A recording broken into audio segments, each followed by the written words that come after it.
We are Difference Northeast, and we are joined by Sanchita Hosali from the British Institute of Human Rights and Helen Flynn from Just Fair.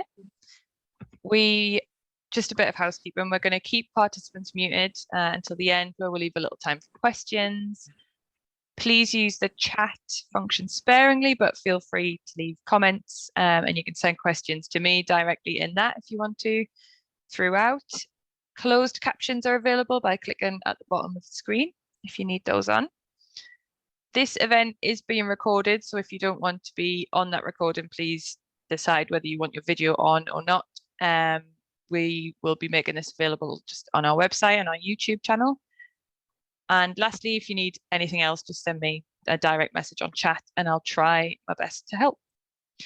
Richard, do you want to give a brief introduction?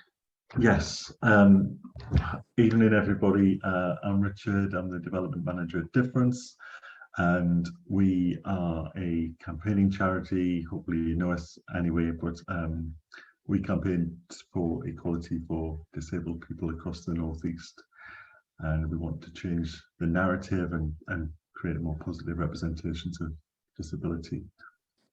So I just want to start by thanking Sanchita and Helen and Nick for agreeing to speak tonight. It's very much appreciated, and I think it's really important, perhaps now as much as ever, that we, as a community of disabled people, understand what our rights are, and we get familiar and comfortable with claiming our rights, because you can't fail to see the injustice that there is, and not just in the Northeast but across the country when it comes to the treatment of disabled people. I don't think it's a kind of overstatement to say that we are actually under attack. When you see the inequality of outcomes, and when you hear some of the absolute horror stories that are coming through the press, those are regular occurrences happening in our hospitals and in our communities week on week. And unfortunately, despite having legal protection, statutory bodies in particular, I think, are not helping us, are not protecting us, and we have to be able to claim those rights for ourselves and make sure they do. So I think this is a really timely session that I'm really interested to know more about, and hopefully it will help us develop our the way that we work with campaigning, but the way that we as citizens can kind of claim those rights in order to protect ourselves. So yeah, I don't really want to say any more than that, because it's the speakers are going to cover this topic in more detail, and just really want to say welcome to everybody and hope you find the session of interest. So Sanchita, over to you if you'd like to share your slides, and you can get going. You're on mute. One of the most used phrases ever.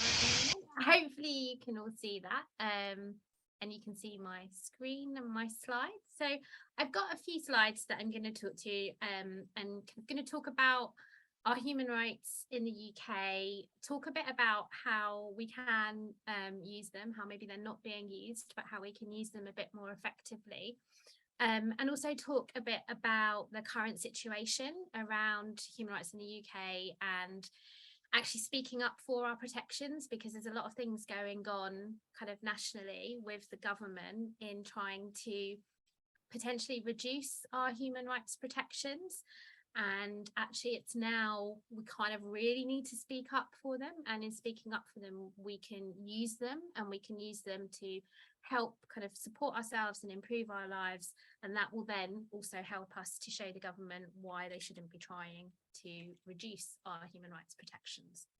So in a nutshell, that's a bit of what I'm going to sort of talk about today, talk about our human rights, how we can use them, what's at risk, what we've been doing at BIHR, working with disabled people to support our human rights, and then, as I said, what we can do to speak up.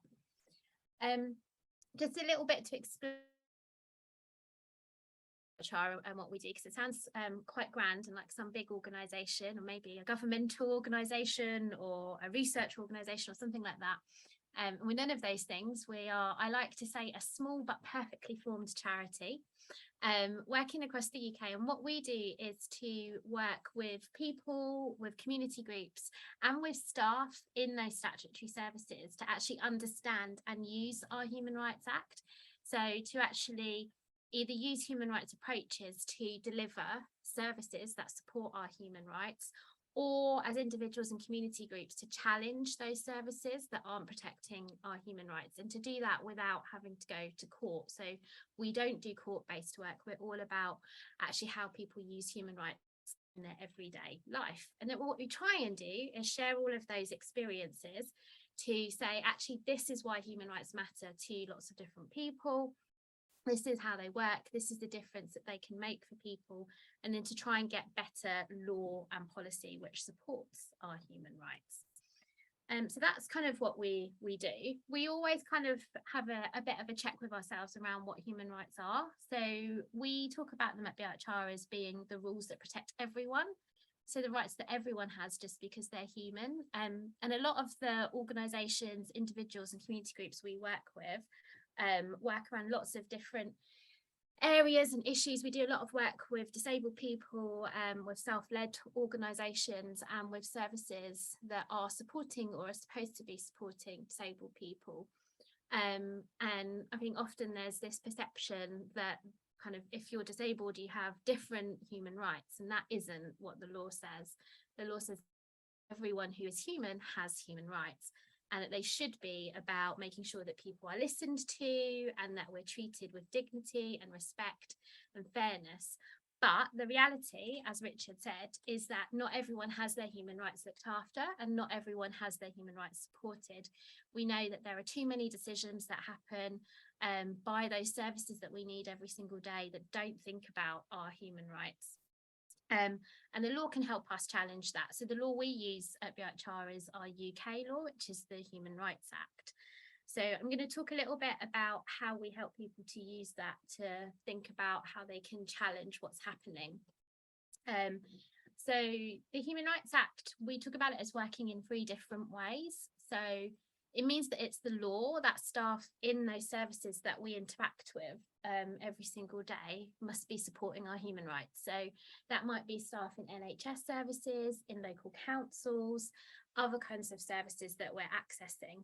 So it isn't just about being nice or something that they should do. Actually, kind of the law is the law and it should be obeyed. And so in the same way that all other laws should be obeyed, so should our human rights law. And if we're trying to challenge that, kind of whether as an individual or kind of as a group through campaigning, that gives us a much more powerful argument to say not just that something is unfair, but to say that it's unlawful or that you might be breaking the law by not supporting our human rights. So it gives you a bit more power back when you're trying to change things. Really importantly, it's also the law that when those staff in services are applying other bits of law that might affect our human rights negatively, they have to think about how they can still support human rights when they're doing that. So lots of our work with disabled people, for example, focuses on things like mental health law or mental capacity law, which is being used in ways to restrict people's rights and isn't actually thinking about their other human rights and how they need to be protected as well. So actually supporting people to challenge those laws. We hear lots of the time, oh, I can't do something because of the Mental Health Act. I can't protect somebody's human rights because of the Mental Health Act. And that's not how the law works. Actually, you have to use the Mental Health Act in a way that still supports people's human rights. So again, that gives you a bit more power back to challenge those services or those policies or the ways decisions are being made. And the kind of final thing that you can do under the Human Rights Act is that if your human rights aren't supported, then you can take a legal case to courts in the UK now, which we didn't used to be able to do before the Human Rights Act was in place.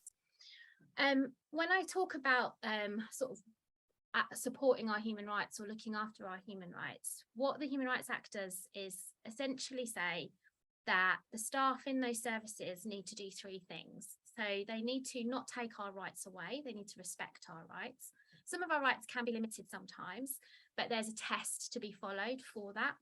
And that's really important because, again, if you want to challenge the decision, you can say, I don't think you followed the test correctly, for example. Staff also have to do positive actions, so they have to protect our rights. So they have to do things that will keep us safe from having our rights taken away. So that means doing things to support us, and especially kind of when we might be at risk, that's really important. And we see lots of people falling through the gaps. This is kind of what we need to be saying to staff in those services, that the law says that you have a duty to protect our rights. And there's also a duty around fulfilling our human rights. So that really is when things have gone wrong, there need to be investigations. So kind of thinking about maybe when somebody has kind of been neglected or abused, why has that happened, understanding what's happened, and then putting in place the lessons to stop it from happening again. So the way the Human Rights Act works is you can sort of think about all of those different ways as a way to support the campaigning asks that you might have, or to support the individual advocacy and negotiation asks that you might have with those services. Again, not just because it's nice, but because it's the law. And it's also important to understand this because these are the things that the UK government is looking at trying to reduce, and they've done that in a way that's really attempted to exclude disabled people from that conversation. So the ways the Human Rights Act works are just as important as the 16 rights that are in the Human Rights Act. And I've put some of them up on the screen, and I've got lots of different links that I'll share with you that I'll send to Nick, and I'll put in the chat as well so that you can kind of look up different information around these. But kind of really importantly, we try and work in a way that's also a human rights approach and rights respecting in the way that we work at BIHR. So we've worked with Warrington Speak Up and with photo symbols to produce new images around the rights in the Human Rights Act, and also to produce postcards about those rights and when they might be relevant to your life.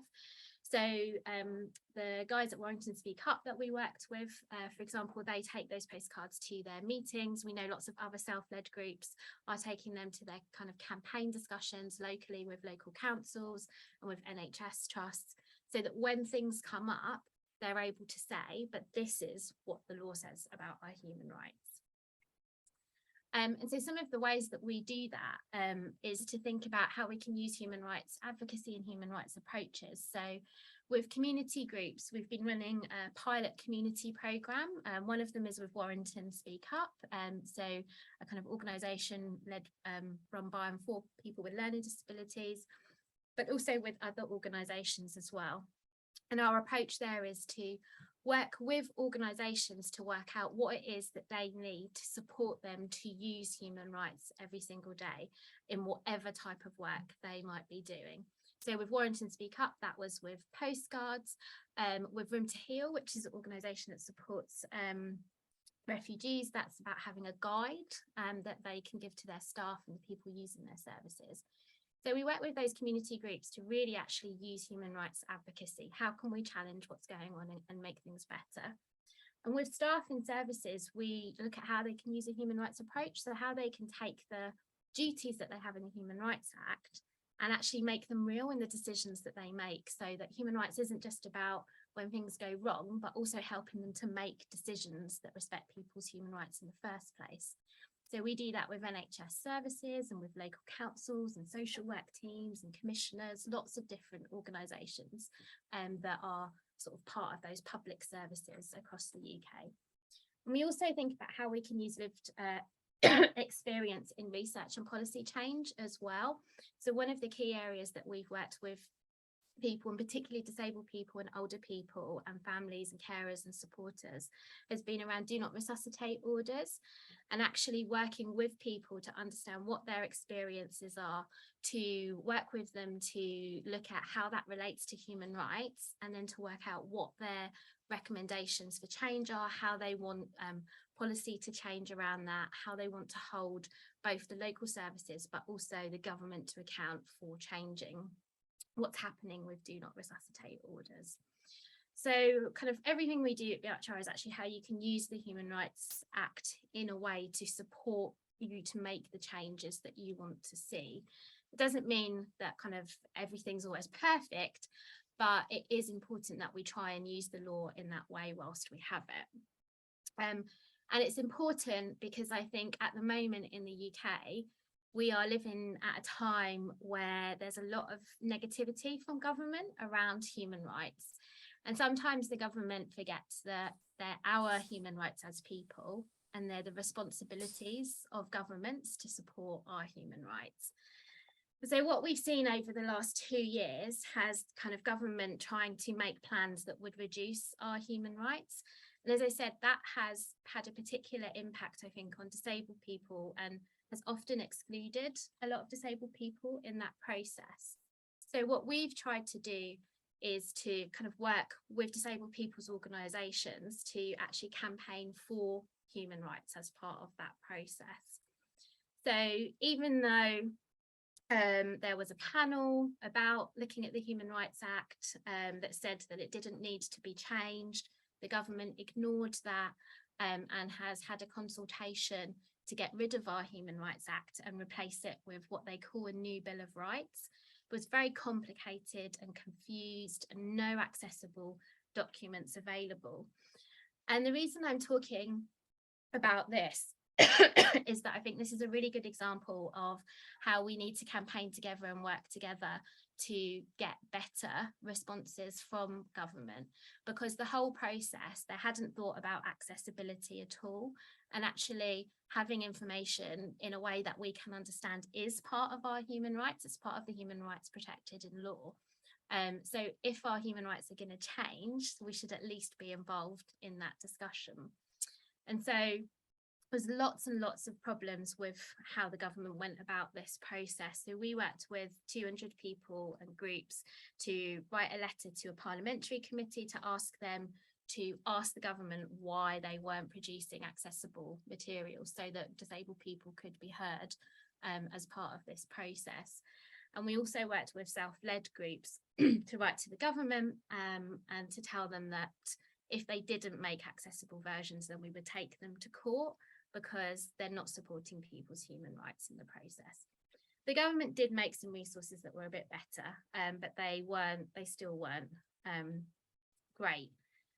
And the rights removal bill is really interesting because we don't call it a Bill of Rights at BIHR because it isn't about kind of rights, it's about reducing or removing our rights. And what we see with that is lots and lots of changes that have been made to look really complicated, but what they actually come down to is removing or reducing the protections that we have in the Human Rights Act, and that's really a big problem for everyone, but it's especially a problem for disabled people who will be really negatively affected. So we worked with Pembrokeshire People First to make an easy read guide about what the bill would mean for disabled people. And that's the people at Pembrokeshire People First. They're on my screen. And there's lots of information in the guide about it because it is quite complicated. And I think that that's probably deliberate from the government. And what it amounts to is things like that duty to take positive action to protect us, that would have been affected, or that duty to apply laws like mental health law in a way that supports our human rights, that would have been taken away. So lots of things are happening at the national level to maybe affect or even take away some of the rights that we have at the moment, and maybe rights that we don't necessarily know that we have and we haven't been using. So it's a bit of a worrying time, but the bill that might have changed our human rights has been put on pause at the moment by the new government. We're not quite sure what that means. So they might make a new bill, or they might change it to something different. They might bring it in at another time. They might decide to just keep our Human Rights Act. But it's kind of all a bit confused in terms of what's going to happen.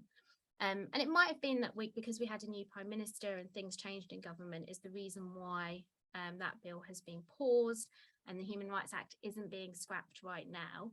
But I think it's really important to say that one of the reasons why kind of that has been paused is because so many people spoke up about not liking the bill. And particularly we've seen disabled people's stories being shared in Parliament, for example, about why the plans to change and reduce our human rights are not a good idea. So that idea of speaking up is really, really important. Right now, we don't know if our Human Rights Act is safe. We don't know what the government will do next. But that does mean that we have more time to speak up for why our Human Rights Act does matter to us. But most importantly, more time to also use it. So to use it in those everyday ways, to think about how can I use this when I'm kind of trying to challenge a local service, or if I'm running a service, how can I use it to make better decisions? So we've kind of got that time to do more of the work around using our human rights. So I'll put some links in the chat of things we can do. There's things we can do around the rights removal bill. We can write to our MP and tell them why our Human Rights Act matters. You can sign up to our email list and we'll kind of send you news when things are updated. But what we're also trying to do at BIHR is to really share those stories of why Human Rights Act matters to people. So you can share your stories on social media using our hashtag. There's a blog, and we're always looking for blogs from different people who are using the Human Rights Act to share the impact it's having. But most importantly, like I said, we have more time now to actually use the Human Rights Act in a way that can help us and support us in our everyday lives, whether that's through advocacy or whether that's through campaigning, because the more we use it, the less likely it is that we'll lose it, because we'll be able to talk about why it's important. And then that means that we have more power and more time to actually be able to use it to change things for ourselves. And at BIHR, we're going to be launching our community program really soon, which is a new round of working with community groups to support them to use human rights advocacy and approaches to actually challenge things that are happening locally and to get better outcomes. So right now we've got a bit more time because the Human Rights Act isn't changing at the moment.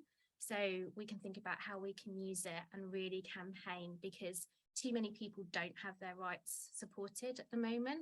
So we have to make the best use of the law that we do have so that we can stop that from happening and we can keep the law and our protections. And I'll stop talking.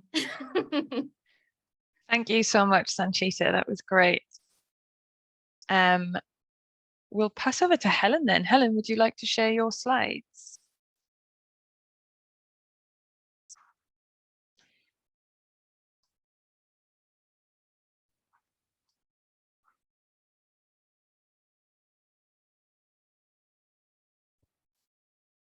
Oops, we haven't started from the beginning. Okay, so thank you all so much for having me here this evening. I'm really delighted to be joining you. I am situated just outside Belfast in Northern Ireland. So with that in mind, I am going to try really hard to speak slowly and clearly for the benefit of the closed captions, but it's honestly not something that comes easily or naturally to folks from Northern Ireland. So please do give me a shout if I fall into bad habits and need to slow down at all or enunciate. Please do just shout at me. So as Nick said, my name is Helen Flynn. I'm head of policy campaigns and research at Just Fair. And as an organisation, we work to protect, respect and fulfil economic, social and cultural rights across the UK. And that's with a view to build a fairer and more just society. That's what we want to see as an end goal. I just want to build on Sanchita's amazing comments there, because the Human Rights Act and indeed equality laws as well across the UK are vitally important, and they are living, useful ways that people across the UK and disabled people in particular, as Sanchita talked about, can realise their rights. But they are not the only show in town, and this is where Just Fair comes in. So the UK government has signed up to 7 out of 9 United Nations human rights treaties, and And in doing that and signing up and ratifying them, they've agreed to be legally bound by them. So this creates legal duties for the UK government, but also for public authorities. But they aren't currently rights, unlike the Human Rights Act, they're not rights that you can currently take them to a domestic court about, though hopefully that's going to change soon in Scotland. But even though they're not rights you can go to court over, they are obligations, and we as civil society and also as individuals can hold government and public authorities accountable for them. So the rights, as you can see just from the titles here, and I'm sure Nick will send around the slides, there's hyperlinks to each of the treaties here.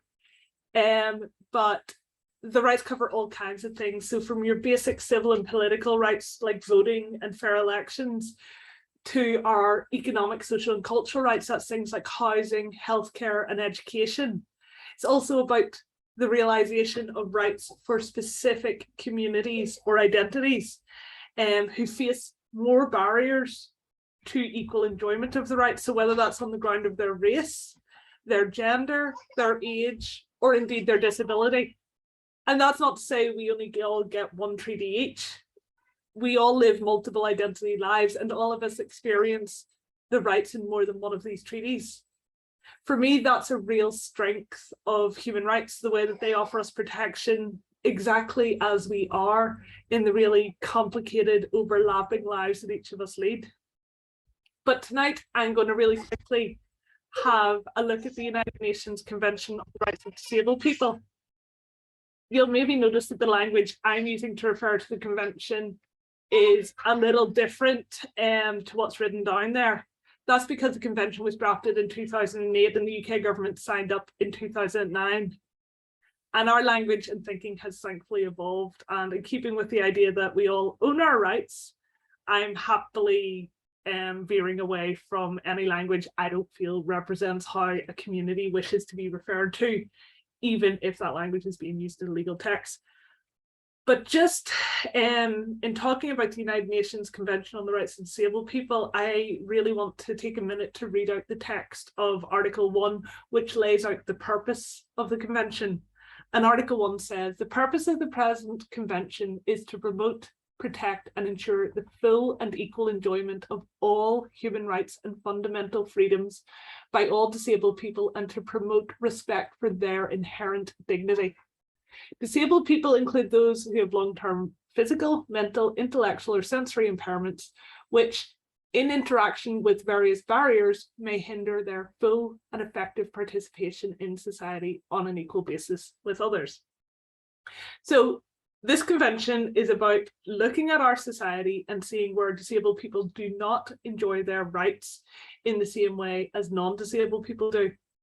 And it puts the onus firmly on the UK government and our public authorities to take action to change that so that everybody in our society enjoys rights in the same way. The convention has 50 articles. You'll be very relieved to hear that I'm not going to list them all right now. But here's just some very quick headlines about what kind of rights we're talking about. It's about things like health, about education, about employment, about access to justice, about personal security. It's about independent living and also about access to information. Now, as I said, unlike the Human Rights Act, you can't currently take the UK government and public authorities to court if your rights are being violated under this convention. But there are important ways that we can realise these rights in the here and now. And every 5 years or so, there's a committee of human rights experts at the United Nations who oversee this convention and review the UK for its progress on realising the rights in the convention. And we're actually right now in the middle of one such review. So there's going to be opportunities over the next year for groups and for individuals to give evidence to inform what's called the Civil Society Report. And the purpose of that report is to tell that committee of experts what life is like as a disabled person in the UK. So I'd hugely encourage all of you to get involved and to give evidence to that. I know Disability Rights UK and the Equality and Human Rights Commission will both be sending out information on this. So really encourage you to sign up to their mailing list. But aside from that, I'd also really encourage people to use these legal standards, use these rights in your work. These are your rights, and the UK government has signed up to protect, respect, and fulfil them. So demand they meet those obligations. And that brings me on to something else I wanted to talk about tonight. And it's the idea that human rights are more than just legal instruments. They can also be functional tools for our advocacy and campaigning, both as groups and as individuals. So human rights belong to each and every one of us. I've already mentioned that. And Sanchita did a really great introduction as to what human rights are about. As one person we worked with last year remarked, human rights are too important to be left to the lawyers. And as somebody who's probably technically a human rights lawyer, I would wholeheartedly agree with that. So I first met Nick a year ago, and through her, I met Difference Northeast. It was when we both took part in a programme that was run by Just Fair's Social Rights Alliance, in which 4 community researchers from across England spent 6 months examining what a human rights-based approach meant to their work. When we're talking about a human rights approach, we tend to use this acronym called PANEL to frame the work, so it's panel principles we would call them. And for anyone who's not familiar with the acronym, it's just a useful framework for looking about and thinking about a human rights-based approach. So I'm just going to take you very quickly through what the acronym entails. Firstly, it's about the P is participation, and that's about ensuring everyone can participate in democracy and have a say in the policies or systems that affect them. So that's really also about thinking critically about what the barriers are to participation. And then the A is accountability. That's about governments and other policymakers being responsible for ensuring your rights are met equally. And that's an act of holding people accountable for their obligations, like I talked about that United Nations Convention on the Rights of Disabled People. The N is for non-discrimination, which is ensuring all rights are met without discrimination. But I just want to make it really clear, that's a proactive thing. Like participation, you have to be really critically thinking about the barriers, and you have to be taking action to break them down. Then the E is about empowerment. It's about ensuring everybody's informed about their rights, but it's also about thinking where power lies in any given situation. And then finally, the L is for legality, and that's ensuring all domestic and local policy is in accordance with human rights legislation, including, for example, the Human Rights Act, or including that UN Convention on the Rights of Disabled People. However, as you're about to see in the video we're going to play, we weren't uncritical of even these principles in our project together, and that's okay, because human rights must be an ever-evolving and ever-growing thing if they are to meet the needs of our society, but also if we as individuals are to have ownership over them. So everything is up for question, for criticism, and for change as we work together towards that fairer, more just society where all of our rights are respected, protected, and fulfilled. I'm finally going to leave you folks tonight with one of my favorite quotations, and it's the one I personally use to guide and evaluate all of my work. It's from Eleanor Roosevelt, who was the chairperson of the drafting committee of the Universal Declaration on Human Rights. And I'm going to read it in full because I just think it's everything. So she says, "Where, after all, do universal human rights begin? In the small places close to home, so close and so small that they cannot be seen on any maps of the world. Yet they are the world of the individual person, the neighbourhood he lives in, the school or college he attends, the factory, farm, or office where he works.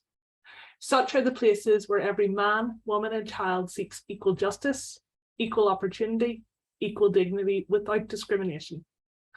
Unless these rights have meaning there, they have little meaning anywhere. Without concerned citizen action to uphold them close to home, we shall look in vain for progress in the larger world." So human rights are ultimately about those small places close to home. And if we aren't focusing in on the experience of the individual and of communities across our country, then all this talk about United Nations conventions is worthless. These conventions and standards only matter because they matter in those small places.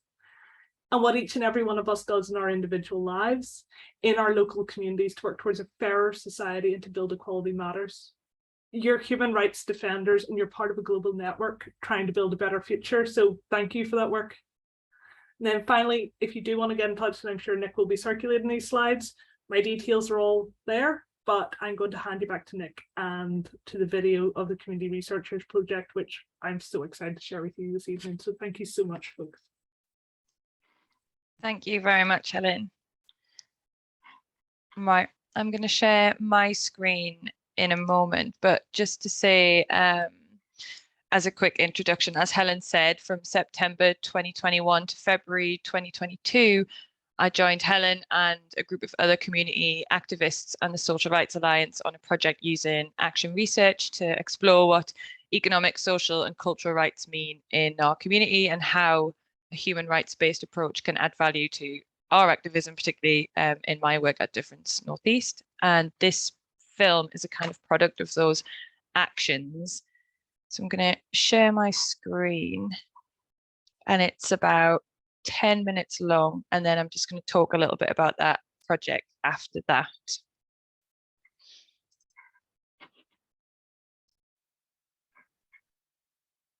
Okay.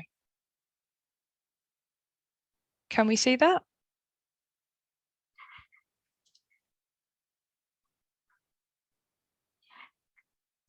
Is this working?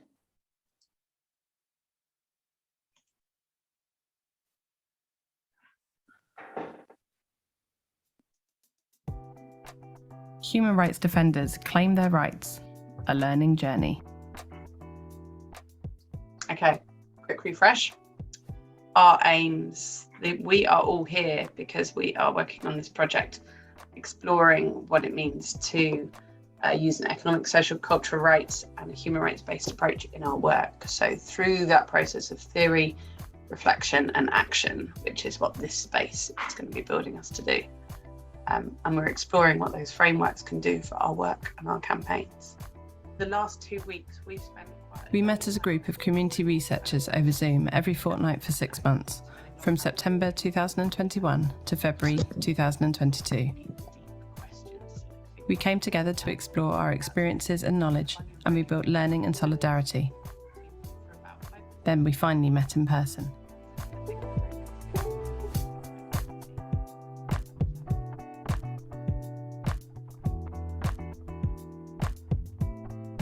Who are we? My name is Hinda. I recently found an organization called Indisar. So it's kind of looking at mental health in a nutshell, but looking at mental health in a more cultural appropriate way. It is about citizens, people who call BIHR home, no matter where they're originally from, coming together and working on building a better democracy, a better environment and a better area to live. We are a campaigning charity to end discrimination for disabled people, and most of our work is in the Northeast. I'm the community organiser for Dyke House, which is a small square mile estate in Hartlepool. So my main focus is mental health and focusing on people trying to improve that, but when they've got so many factors against them, it's quite hard. But a lot of the issues that arrive in their minds come from the same kind of thing. They're not living in a great area and people don't pay attention to their issues. I did write a poem, but I'm kind of embarrassed now, so I'm not going to write it. I'm not going to read it. I was going to, but I think it's I don't know. Oh, you have to. Come on. Okay. We'll turn our cameras off if that makes it easier. No, it's fine. I can't see you anyway. So, no one left behind. A statement that sounds so bold. Are we aware of all the stories to be told? How do we ensure every single voice is heard? Can we be sure that we will act on every single word? Do people know the full extent of what they can do? Or are they just doing exactly what they're always told to do? Do they even know that they're allowed to stand up and fight? Do they know it's not just the power to, they also have the right? We need to knock on every door, stop people in the street, educate every single person we meet. Find out where the real issues are, not just the one that's on the news. Get down to the street level and get real people's views. We need to let people know the power they possess and stand up for changes. Be united in causes, become friends and neighbours, not strangers. Every person matters. Everyone has the right to life, a right to live in peace without trouble and strife. The feeling people need the most is just one of equality, to be able to live their lives with even modicum of quality. The right to live in safety without damage to their health, a right to feel wanted, not just in addition to landlord's wealth. A right to have a voice, a right to use expression, a right to stand up for what they believe in without the fear of oppression. We need to make sure we touch every ear, every heart, every mind, to truly ensure everyone hears us, that no one is left behind. How are human rights viewed in our communities? I suppose that disabled people knew their rights, that they felt entitled to claim them and talk about them, and that sort of that systems and practices that stop disabled people talking about their rights through, you know, this could be around shame or feeling not entitled to be in a public place or space, or actively being pushed out of that, to be able to claim your rights in those public places that you often don't feel welcome in as a disabled person.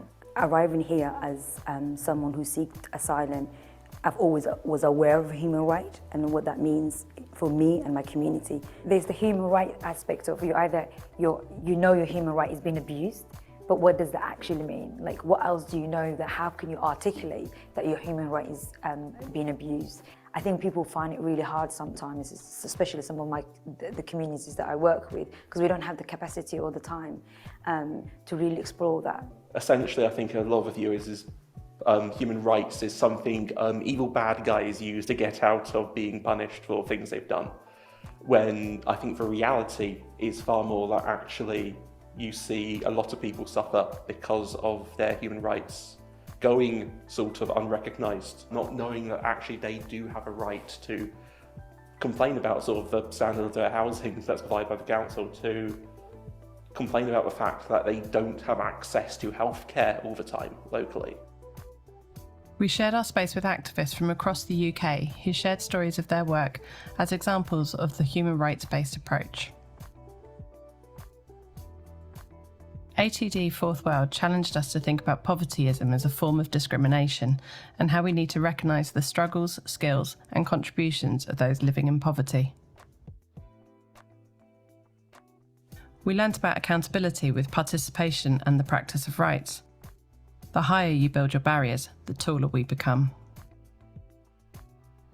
We explored participation with making rights real and discovered alternative terminology. Hard to reach actually means easy to ignore. Barriers to participation would be better termed hate practices. We found hope, we found warmth, we found inspiration, we found commonality across our divides. We found fellowship over Zoom as we realised we are all travelling the same road as human rights defenders. But before we can use human rights as a tool in our communities, we need to claim the right to talk about rights. I think it's really, really, really challenging to engage with human rights organisations, and I think people sometimes don't recognise organisations themselves that are, you know, very forefront human rights campaigners don't recognise the key issues of language, because I think quite a lot of the time we talk about myself or my community, what are the key issues for us are, but sometimes we don't have the language to kind of say Article, for example, 12 of my right is being abused, and this is what it means, and how does that look like in reality. I'm still not using language around not using the right language around rights, and that's totally okay. Like, to advocate for that, to be able to have conversations about rights that are understandable, and, you know, having that grounding in knowing that you're allowed to allows me then to get other people on board to say, right, we need to talk about rights. We have the right to talk about rights. We want others to join us in claiming our right to talk about rights. So we're creating a board game. How did we get to the board game? I think, again, it's kind of become a co-led, like, collaborative way of exploring how to talk about rights. That it also feels inclusive and accessible, because there's no right or wrong way to play it. I mean, we don't even have any rules for it yet. It's very easy, I think, with human rights to get bogged down in details and legal jargon. And the board game is essentially a way to try and subvert that, to look at human rights in a different way, in a way that is a bit more accessible and a bit more easily approachable. I still very much sort of agree they're very important to how we sort of live our lives, but I now know a little bit more about what they are and how I can start having conversations with people. we're often quite a sort of poor area, and I don't think people necessarily have the time to sometimes actually just sit back and look at what's going on around them, to sort of fully understand where the problems are, where things are going wrong and how they're going wrong and what they can actually do about that. I think hosting a space where people can take a step back and sort of go, oh, hang on a minute, this is wrong, something can be done about it, is, I think, quite powerful. Building solidarity as a group in this project feels very powerful because we've had really powerful conversations, and those conversations and our new understandings and knowledge filter out into the communities that we work with, and into what's next then with this game. It would be really great to develop it so that we can use it to make change, and that is really powerful. What I would like is more of us to be sitting those tables equally to talk about how collectively we can work together to change human rights. If you want to claim the right to talk about rights, go to www.socialrightsalliance.org.uk.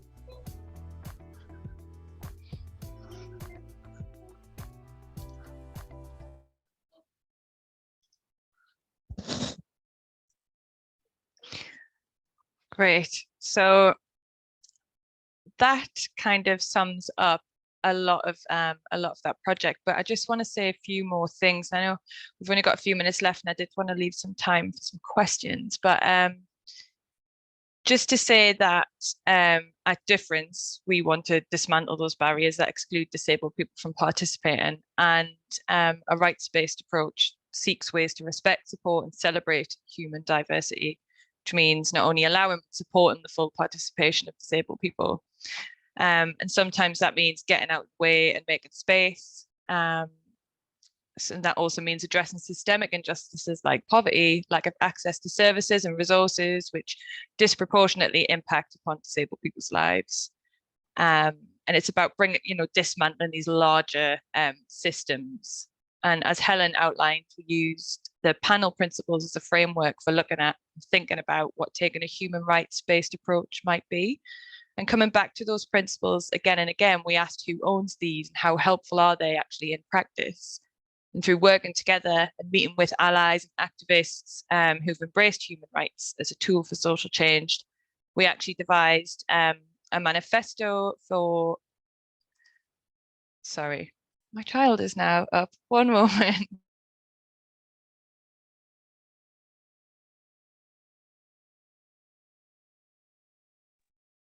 I'm going to grab the link for the manifesto and pop it in the chat. Hi, sorry everyone. The perils of working from home. So we looked at these focus points as solidarity, power, access, accountability, and intersectionality. And these weren't devised as a replacement to the panel framework, but as focus points to aid us in claiming the right to talk about rights as a springboard for social change and inclusive action. So just very briefly, a kind of rundown of those points that we found, what we felt would be very useful using alongside a panel framework. Solidarity, so it comes from people holding space for all lived experience and the problems that different people and communities face, which could be found in the form of spaces, feelings and actions that build collective power through empathy and communication. Power, as a kind of offset to the empowerment in panel. If power can be given, it can be taken away. So we recognised the unlocked power in our communities in the form of knowledge and experience that's often not seen, heard, or respected, and not given that platform. So power is a structural thing that needs to be shifted, but it's also inherent, comes from people. So we strive for kind of a non-hierarchical system where there's no insider and outsider to be able to talk about our rights and use them. Access is more than participation. It has to be constant, inclusive, and intentional. And only when everyone has equal access, whether that's cultural access, physical access to spaces, decision-making, can those practices and processes claim to be valid. So we at Difference work unrelentingly to open up access and extend access to remove barriers. Accountability, we hold ourselves to account, we hold others to account, and we do this to make sure that we stay true to those core principles, and that any of our work and wider social systems reflect and uphold these. And intersectionality is about more than non-discrimination. So we understand individuals and communities as complex, multiple and overlapping needs and identities that should be seen, respected and celebrated. And when change takes place, it needs to reflect the different dimensions of those personal, interpersonal experiences. So it's this focus that difference will take forward in using a rights-based approach from that project and beyond and into our work now. And we want to challenge those we work with to do the same. To refer back to the Eleanor Roosevelt quote that Helen talked about there, without the right to talk about rights and to be able to uphold them as our own, we shall look in vain for progress in a larger world. So just to give a few minutes for any questions that anybody might have or comments, now's your chance.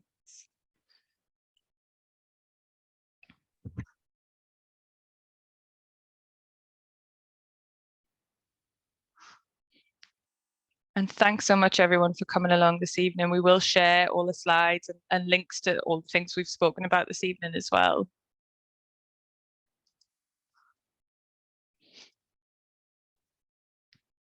Did you have a question, Richard? You looked like you had a question. I was just a comment, just to say thanks for the talks. I think they're really interesting and making me think about how we go about using and claiming those rights. And yeah, I just wondered if anybody wanted to share any, essentially you mentioned some earlier, but any particular example that you think is a kind of real breakthrough and what might have contributed to that in terms of getting rights in terms claimed. Of rights claimed, I think the biggest thing for us is, so we use the panel approach as well in the work that we do. I think it's, not completely uncritically, but I think it's a useful framework. And I think for us, the biggest thing for the work that we do is, like, we can be experts in human rights, but people are experts in their lives. And so together we can come together and be experts in how do we make all of that real. And that, like, no one person has all of the pieces of the jigsaw puzzle, and it's kind of working together. And I think the biggest thing for us in our work is that we always, in all of our kind of community work, in our programs, we always work with people to understand what are the issues that you're facing. Here's what human rights can do. How do we bring those together, and what solutions do you need to make change for yourself that we can produce together? Because I just think also, as a human rights lawyer, human rights are not for lawyers. The only reason that a lawyer ever needs to get involved with human rights is because things have gone very wrong. And I think there's loads we can do before we get to the really wrong bit. And that's all about how we understand and claim and use our rights. And that's about partnership and knowledge and sharing and action and activism. So yeah, for me, it's always start with what are the issues that people are facing, what do we want to get done, what do we want to address, and then how do we use human rights as a tool that helps us achieve that. Yeah, thank you. Right. Thank you so much, Sanchita and Helen, for speaking. We really appreciate it. And thank you, everyone, for coming along. We will send out resources and slides afterwards. And it would also be great if you could join us as a member if you haven't already, or join our Allies Network and to help with our work in dismantle discrimination based on disability. So we'll send out all those afterwards. But thank you again so much for coming along, and good night. Take care, everybody. Thank you so much. Bye bye. Thanks. Thank you. Bye. Much.